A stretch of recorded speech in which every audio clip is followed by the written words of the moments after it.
Good morning, student. Myself Dr. Savita Meena, Assistant Professor in Department of Chemistry. जैसा कि हमने last class में chapter शुरू किया था chemistry of element of first transition series और 2 लेक्चर हम इसके कंप्लीट कर चुके हैं। आज की लेक्चर में हम नेक्स्ट टॉपिक पढ़ेंगे ऑक्सीडेशन स्टेट। ऑक्सीडेशन स्टेट पढ़ने से पहले हमने लास्ट क्लास में बाइनरी कंपाउंड्स पढ़े थे, तो उसके कुछ एग्जांपल्स हम देखेंगे। ज़्यादातर बाइनरी कंपाउंड्स के ऑक्साइड्स होते हैं और हैलाइड्स होते हैं। तो यहाँ पर हम कुछ टेबल देखेंगे जिसमें कि ऑक्साइड्स और हैलाइड्स कितने ऑक्सीडेशन स्टेट्स में प्रेजेंट हैं इन कंपाउंड्स में। प्रथम संक्रमण श्रेणी के तत्वों के ऑक्साइड्स, तो यहाँ पर हम इस टेबल में देख सकते हैं स्कैंडियम से लेकर जिंक तक जितने भी ऑक्साइड्स हैं इन एलिमेंट के वो दर्शाए गए हैं और इन सब की ऑक्सीडेशन स्टेट +2 से लेकर +7 तक है। यहाँ पर हम ये देख रहे हैं कि सेकेंडियम ही ऐसा एलिमेंट है जिसके ऑक्साइड सिर्फ +3 ऑक्सीडेशन स्टेट रखते हैं।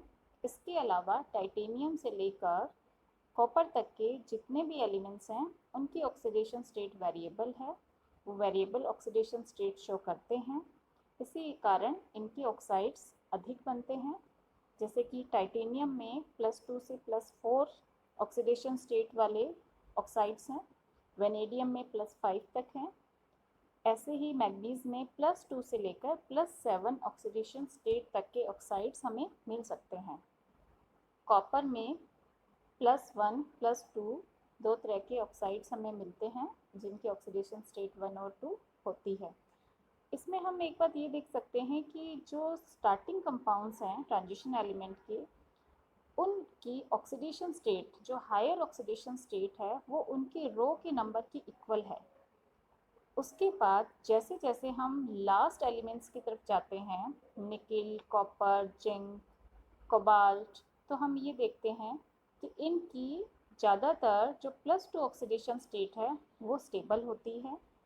इसके अलावा इनके डी व एस इलेक्ट्रॉन्स वाले जो ऑर्बिटल हैं उनकी एनर्जी भी सेम होती है, बहुत ज़्यादा डिफरेंस नहीं होता है।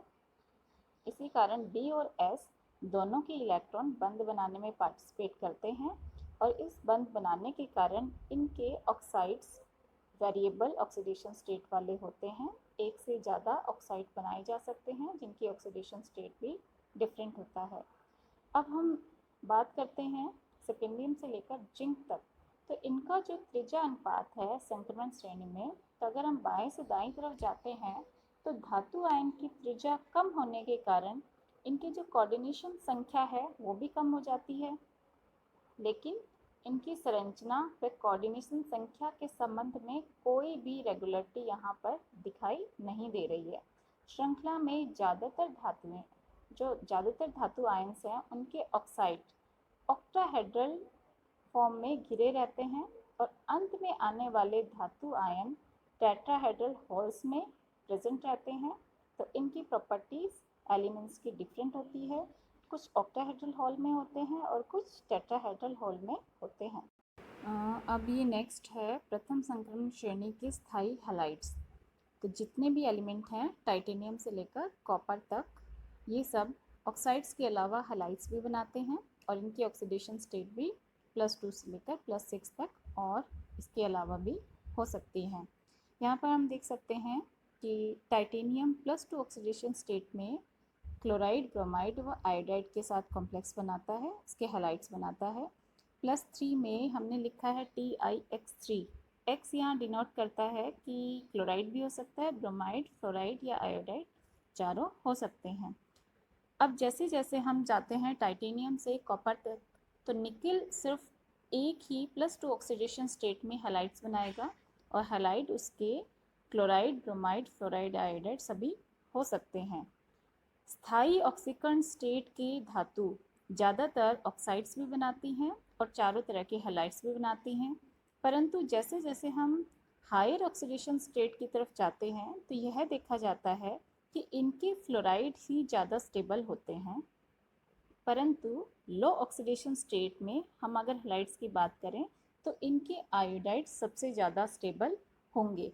तो यहाँ पर हमने देखा कि जो बाइनरी कंपाउंड्स हैं उनके हैलाइड्स भी बन सकते हैं और उनके ऑक्साइड्स भी बन सकते हैं। इनके ऑक्साइड्स और हैलाइड्स की ऑक्सीडेशन स्टेट डिफरेंट डिफरेंट है। तो इस तरह से इनको हम समझने के लिए ऑक्सीडेशन स्टेट में भी इनको बताया जा सकता है कि +2 ऑक्सीडेशन स्टेट में कौन कौन से एलिमेंट हैं जो बाइनरी कंपाउंड्स बनाते हैं या बाइनरी कंपाउंड्स के अलावा और डिफरेंट कंपाउंड्स बनाते हैं। ऑक्सीडेशन स्टेट अर्थात ऑक्सीकरण अवस्था संक्रमण तत्वों का ये एक अद्भुत गुण है।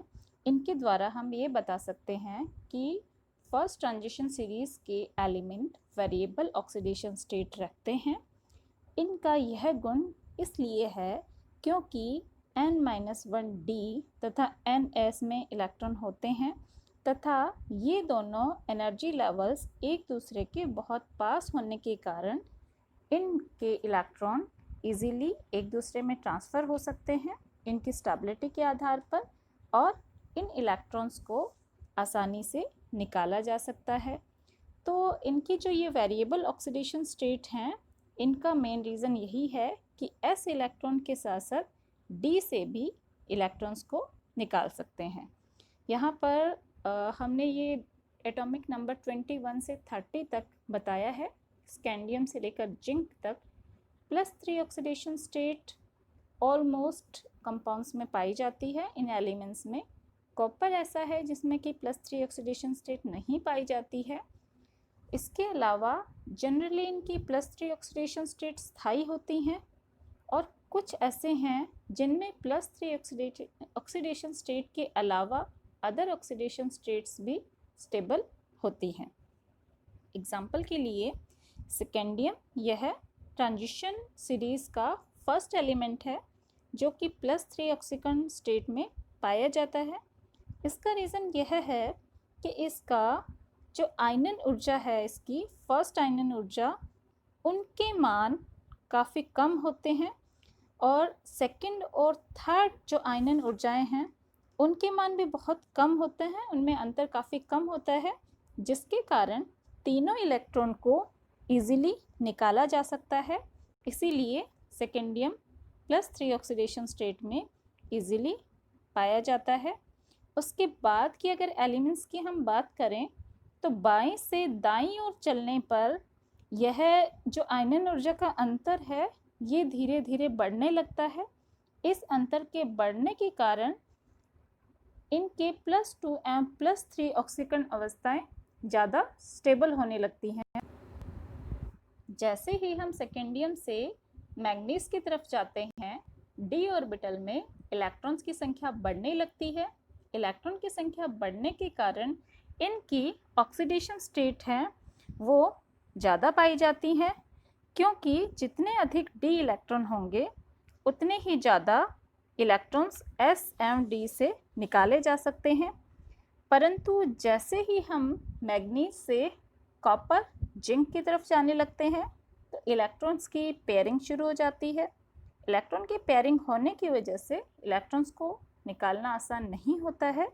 इसीलिए इनके जो ऑक्सीकरण स्टेट्स हैं इनके मान धीरे धीरे कम होने लगते हैं, क्योंकि अयुग्मित इलेक्ट्रॉन की संख्या में कमी तथा जो न्यूक्लियर चार्ज है उसका आवेश का बढ़ने के कारण d इलेक्ट्रॉन का परमाणु के नाभिक से दूर जाना आसान नहीं होता है। कॉपर की हम बात करें तो कॉपर में +1 एवं +2 ऑक्सीडेशन स्टेट्स पाई जाती हैं। यहाँ पर +3 ऑक्सीडेशन स्टेट नहीं है, क्योंकि +3 ऑक्सीडेशन स्टेट स्टेबल नहीं होगी। जैसे ही हम इलेक्ट्रॉन्स की फिलिंग d ऑर्बिटल में करते हैं, यह देखा जाता है कि यदि d ऑर्बिटल में इलेक्ट्रॉन की संख्या 0 है अर्थात d ऑर्बिटल एम्प्टी है, और d ऑर्बिटल में इलेक्ट्रॉन की संख्या 5 है अर्थात d ऑर्बिटल हाफ फिल्ड है। लास्ट, अगर d ऑर्बिटल में 10 इलेक्ट्रॉन हैं अर्थात जितने भी इलेक्ट्रॉन्स हैं वो कम्प्लीटली फिल्ड हैं d में, तो फुल फिल्ड अगर ऑर्बिटल है उस केस में यह देखा जाता है कि स्थायित्व के आधार पर इजीली इलेक्ट्रॉन्स को d ऑर्बिटल से नहीं निकाला जाता है। नेक्स्ट एग्जाम्पल की बात करें टाइटेनियम। टाइटेनियम में हम देख सकते हैं कि इसकी +4 ऑक्सीडेशन स्टेट स्टेबल है, क्योंकि s और डी में से दो दो इलेक्ट्रॉन्स निकालने पर यहाँ पर ये एम्प्टी ऑर्बिटल्स हो जाएंगे जो कि ज़्यादा स्टेबल है। इस पूरी ऑक्सीडेशन स्टेट की टेबल में ऑक्सीडेशन स्टेट को रेड और ब्लू कलर से दिखाया गया है। जो रेड कलर से ऑक्सीडेशन स्टेट्स हैं वो ज़्यादा स्थायी हैं, ज़्यादा स्टेबल हैं in compare to other oxidation state जो कि ब्लू कलर से दिखाई हैं। अगर हम मैग्नीज की बात करें तो मैग्नीज में भी ऑक्सीडेशन स्टेट 3d5, अगर इलेक्ट्रॉन्स हैं 5 में और 2 इलेक्ट्रॉन हम ऐसे निकाल देते हैं तो इसकी +2 ऑक्सीडेशन स्टेट ज़्यादा स्टेबल होगी। इसी आधार पर हम ये कह सकते हैं कि जितने भी एलिमेंट्स हैं उनका स्थायित्व सबसे ज़्यादा ज़रूरी है। बाएं से दाईं ओर जाने पर ऑक्सीकरण अवस्थाओं के साथ साथ इनके आयनिक और कोवलेंट कैरेक्टर्स में भी चेंज आता है।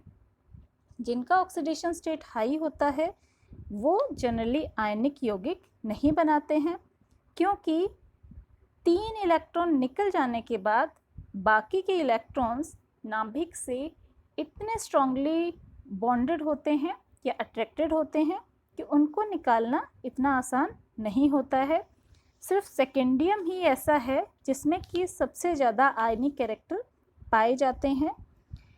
जैसे जैसे हम अदर एलिमेंट्स की तरफ जाते हैं तो धीरे धीरे क्या होगा कि ऑक्सीडेशन स्टेट्स का जो मान है वो मैग्नीज तक बढ़ता है, फिर कम होने लगता है।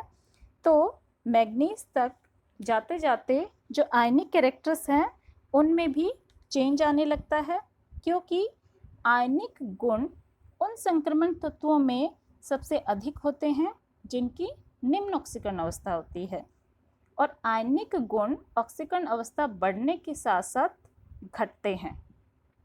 आयनिक गुणों में इस प्रकार की जो कमी आती है उसी के आधार पर हम ये कह सकते हैं कि धातुओं के ऑक्साइड के बेसिक गुण धीरे धीरे कम होने लगते हैं। अगर हम एग्जाम्पल लें मैग्नीज का MnO, जिसमें कि मैग्नीज की ऑक्सीडेशन स्टेट +2 होगी, यह बेसिक होगा। पर अगर हम बात करें MnO2, जहाँ पर मैग्नीज की ऑक्सीडेशन स्टेट +4 है, इस कंडीशन में ये एम्फोटेरिक है। एम्फोटेरिक मतलब उभयधर्मी या न बेसिक है ना ही एसिडिक है।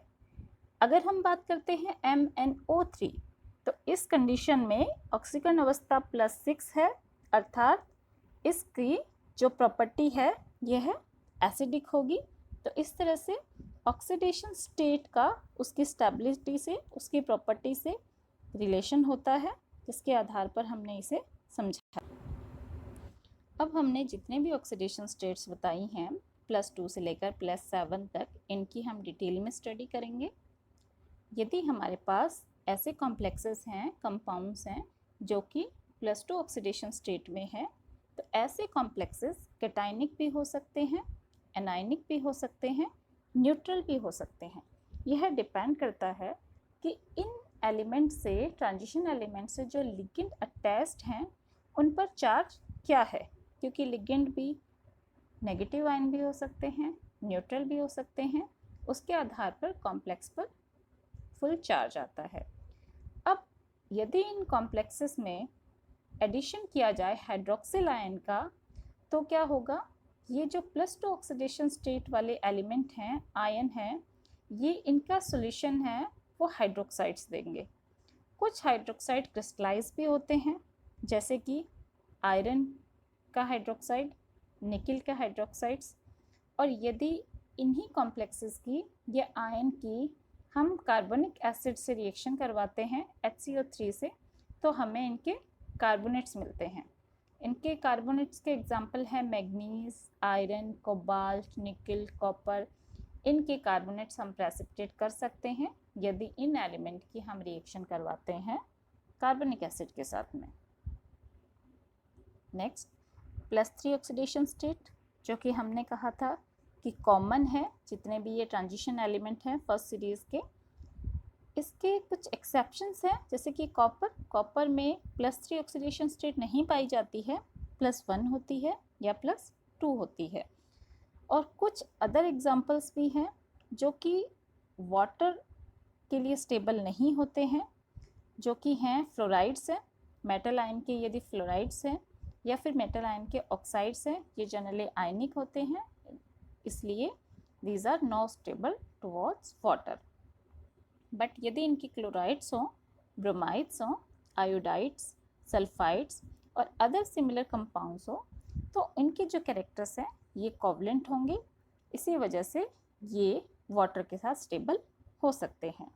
तो यहाँ पे बहुत सारे एग्जांपल्स हैं जिनके आधार पर हम कह सकते हैं कि ये एनायनिक भी हो सकते हैं, केटायनिक भी हो सकते हैं और न्यूट्रल भी हो सकते हैं।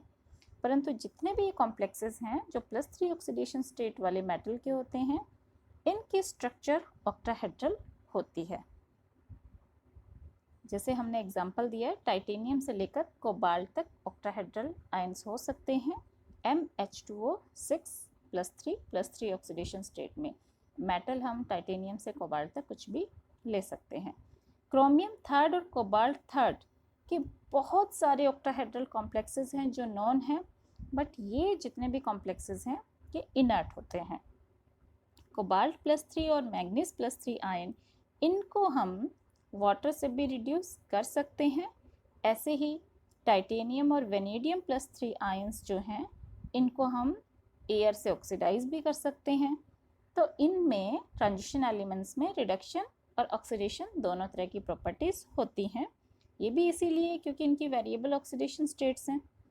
और एक्वस सॉल्यूशन में यदि हम चाहते हैं कि ये प्रिवेंट रहें, इनका हाइड्रोलिसिस नहीं हो, तो हमें उस सॉल्यूशन को एसिडिक रखना होगा। जैसे कि हमने एग्जांपल दिया है, टाइटेनियम का एक्वा कॉम्प्लेक्स था +3 ऑक्सीडेशन स्टेट में, पर हमने इसका एज ए एसिड फॉर्म में इसको रखा है, जिसकी वजह से इसका जो कांस्टेंट है इसकी वैल्यू है 1.3 × 10⁻⁻⁴।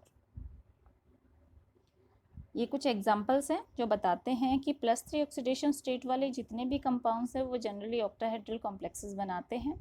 टाइटेनियम का फ्लोराइड के साथ है, वेनेडियम का साइनो के साथ है, क्रोमियम का एसिटोएसिटेनेट के साथ है और कोबाल्ट का अमोनिया के साथ कॉम्प्लेक्स है। तो ये जितने भी हैलाइड्स हैं ये as a Lewis acid work करते हैं और ये एडेक्ट भी फॉर्म करते हैं। और इनके जो कुछ आयनिक स्पीसीज हैं उनके भी एग्जांपल्स हैं, वेनेडियम का क्लोराइड के साथ में और क्रोमियम का भी क्लोराइड के साथ में कॉम्प्लेक्स बनता है, और ये सारे ही +3 ऑक्सीडेशन स्टेट रखते हैं।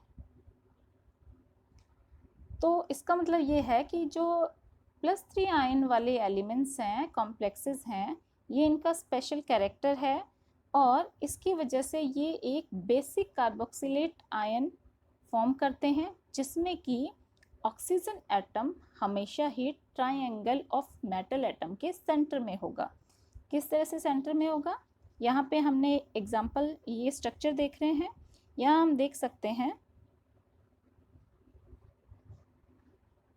कि ऑक्सीजन यहाँ पर है ट्रायंगल के पास, यहाँ है, सभी जगह ये ट्रायंगल के बीच में प्रेजेंट है। तो ये ऑक्सो सेंटर्ड यूनिट होती हैं जो कि ये प्रूव करते हैं फॉर कार्बोक्सिलेट्स के लिए कि vanadium, chromium, manganese, iron, cobalt, iridium, इन सब के ये इस तरह के कॉम्प्लेक्सेस बनते हैं, ऑक्टाहेड्रल कॉम्प्लेक्सेस। नेक्स्ट है fourth and higher oxidation state. अब तक हमने पढ़ा +2 और +3 oxidation state, now +4 oxidation state. ये जनरली तो हम जानते हैं कि टाइटेनियम है, ये +4 ऑक्सीडेशन स्टेट इजीली शो करता है। टाइटेनियम के जैसे कंपाउंड्स हैं, टाइटेनियम का क्लोराइड के साथ टाइटेनियम का ऑक्साइड और अदर डेरिवेटिव भी हो सकते हैं। इसके साथ साथ वेनेडियम का क्लोराइड कॉम्प्लेक्स भी शो करता है +4 ऑक्सीडेशन स्टेट। तो इनके जो आयंस हैं ये +4 ऑक्सीडेशन स्टेट वाले, ये भी इसी तरह बिहेव करते हैं जैसे कि +2 ऑक्सीडेशन वाले स्टेट के आयन बिहेव करते हैं। इनके कॉम्प्लेक्सेस भी कैटायनिक हो सकते हैं, न्यूट्रल हो सकते हैं, एनायनिक हो सकते हैं, जो कि डिपेंड करेगा लिगेंड के नेचर पे। जो रिमेनिंग एलिमेंट्स हैं टाइटेनियम और वेनेडियम के अलावा, इनमें +4 ऑक्सीडेशन स्टेट बहुत कॉमन नहीं होती है, इनके कुछ एक्सेप्शंस हैं कि अदर कंपाउंड्स के यदि हम फ्लोराइड्स बनाएं, फ्लोरो कॉम्प्लेक्सेस बनाएं, ऑक्सो एनाइंस बनाएं और कुछ अदर कॉम्प्लेक्सेस हो सकते हैं, उन्हीं में +4 ऑक्सीडेशन स्टेट पाई जाती है। अदरवाइज +4 ऑक्सीडेशन स्टेट इनकी कॉमन नहीं है। Oxidation state 5th and above, जैसे कि हमने मैग्नीज में बात की थी +7 तक ऑक्सीडेशन स्टेट होती है। इसी तरह क्रोमियम में भी ऑक्सीडेशन स्टेट अधिक होती हैं। तो इन सब के लिए ये कॉमनली हमने लिखा है वेनेडियम, क्रोमियम, मैग्नीज, आयरन, इनमें ऑक्सीडेशन स्टेट +5 हो सकती है, अबोव हो सकती है। और कुछ फ्लोराइड्स हैं, फ्लोरो कॉम्प्लेक्सेस हैं, ऑक्सो एनाइंस हैं, इन सब की ऑक्सीडेशन स्टेट भी डिफरेंट हो सकती हैं। जैसे हमने एग्जांपल लिया KMnO4 पोटेशियम परमैंगनेट, इसमें क्या है, Mn की अगर ऑक्सीडेशन स्टेट निकाली जाए तो यहाँ पर ऑक्सीडेशन स्टेट निकलेगी +7। और जितने भी ये कंपाउंड्स हैं जिनकी ऑक्सीडेशन स्टेट हायर होती है, ये सारे के सारे ऑक्सीडाइजिंग एजेंट होते हैं, बहुत ही पावरफुल ऑक्सीडाइजिंग एजेंट होते हैं। तो आज के लेक्चर में हमने कंप्लीट किया है ऑक्सीडेशन स्टेट। तो बाइनरी कंपाउंड हमने उसे लास्ट लेक्चर में पढ़ा था, उसी के कॉम्बिनेशन में हमने बताया कि जितने भी बाइनरी कंपाउंड्स हैं वो ऑक्सीडेशन स्टेट डिफरेंट रख सकते हैं। हैलाइड्स भी होते हैं, ऑक्साइड्स भी होते हैं। नेक्स्ट टॉपिक हम पढ़ेंगे नेक्स्ट क्लास में। Thank you.